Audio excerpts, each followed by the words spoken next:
So guys, Dami here. You can't see me clearly because it is by design. I mean, I look a mess. And okay, why am I making this video? I'm making it because I just felt like, to be honest. So lately I've been trying to figure out what is the difference between depression and just outright poverty. And I think for me those two go hand in hand. When you're poor, there's nothing to be happy about. You're just depressed about everything. And that in particular is one thing that I'm trying to work against, to not let my well-being, emotional or otherwise, rely on my financial state. Of course, I'm going to work on not being poor anymore, but it's not going to happen overnight. So am I going to keep being depressed until I'm financially free? No. I have to be okay with having 100 naira in my bank account, and from there it goes to 1,000, 10,000, 100,000, hopefully.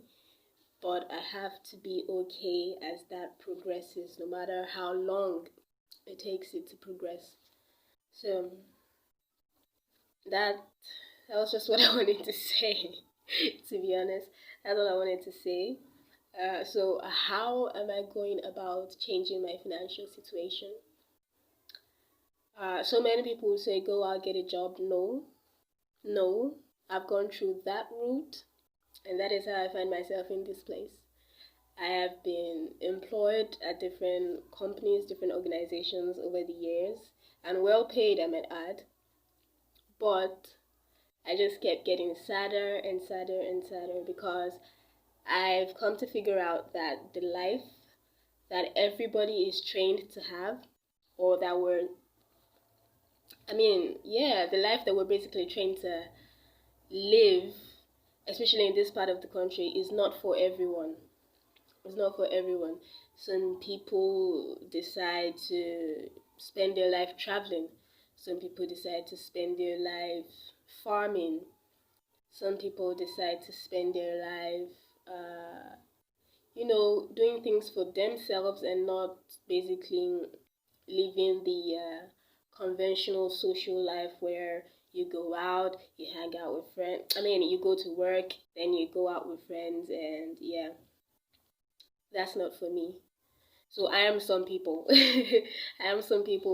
I want to travel, I want to farm. Those are the things that bring me joy, those are the things that bring me happiness. The amount of joy I've had keeping my pets, nothing can compare to them. Nothing can compare. And lately I've been having this anxiety of, okay, I want to start a farm or poultry farm. What if I mess it up? Can I handle this? I'm like, baby girl, you have been keeping a cat for close to a year with nothing wrong. You can handle chickens. You can handle chickens. So I'm going to stop being scared of my dreams. My dreams are not the conventional type. I'm not the one to say, oh, I want to travel in a private jet, or I want to, become a millionaire, because that shit never stops. I apologize for cussing. It never stops. When you become a millionaire, you're struggling to become a billionaire, and that just becomes your life. From my perspective, I feel like there are other people out there that can separate those two things, that the more they work for money and then they still have, their efforts put on the things that actually bring them happiness. Well, I don't know what I'm saying. But for me in particular, those two things do not work together to make me happy. I cannot chase money and chase happiness. It's like doing two opposite things. I will chase my happiness and be okay with whatever amount of money it brings to me. So yeah, That's what I have to say.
Hi guys, welcome to my farm. Obviously I'm not done yet because there's still quite a bit to do before I can bring the chickens in here.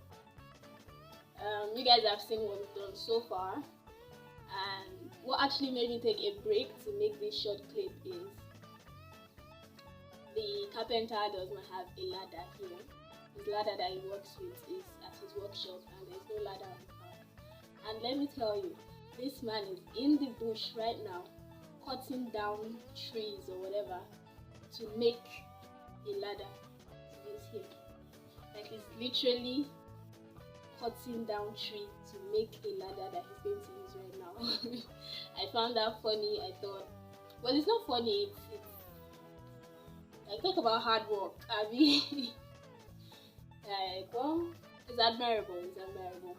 And I'm very grateful to the man because he has done quite a lot for me. I mean, he's like practically the only person I used to set this place up.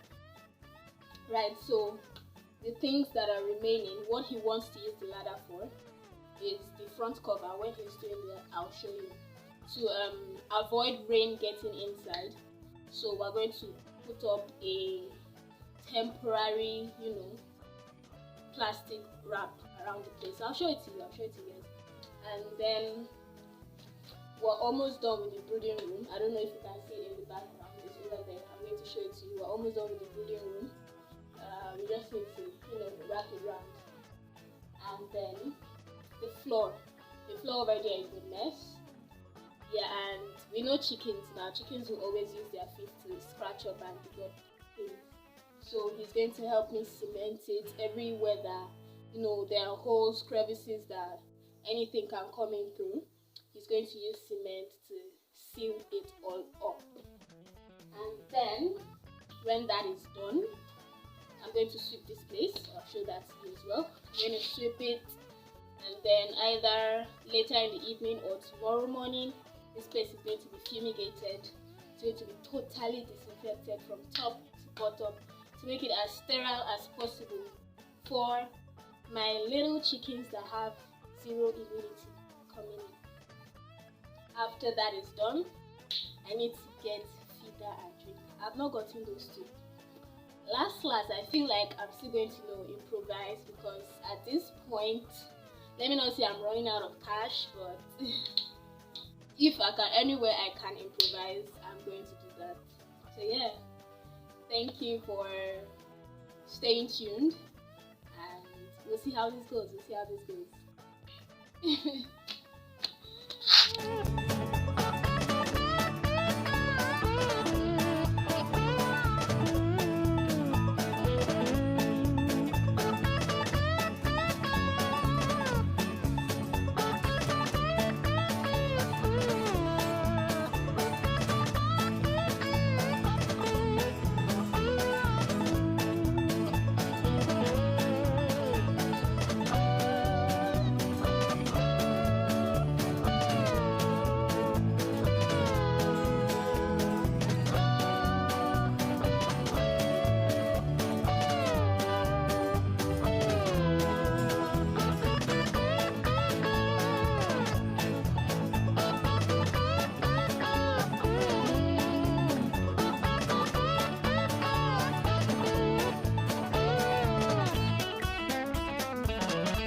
Good morning. Good morning. Good morning. So it is the 14th of November. I'm getting my chickens today. I'm getting my chickens this morning, and I'm so happy. Let's go. I just spent the better part of 1 hour trying to kindle the coal pot. And here they are. Here they are, my little stars. Little stars of the show. Here are my 4-day-old Noila chicks. You like the lights, don't ya? Oh, look at them growing feathers. They're growing feathers. They're doing well. They're 4 days old. This is day 4 on the farm. And it's the first day that there's been no death. And that I'm happy. I'm happy. They're looking good, looking vibrant.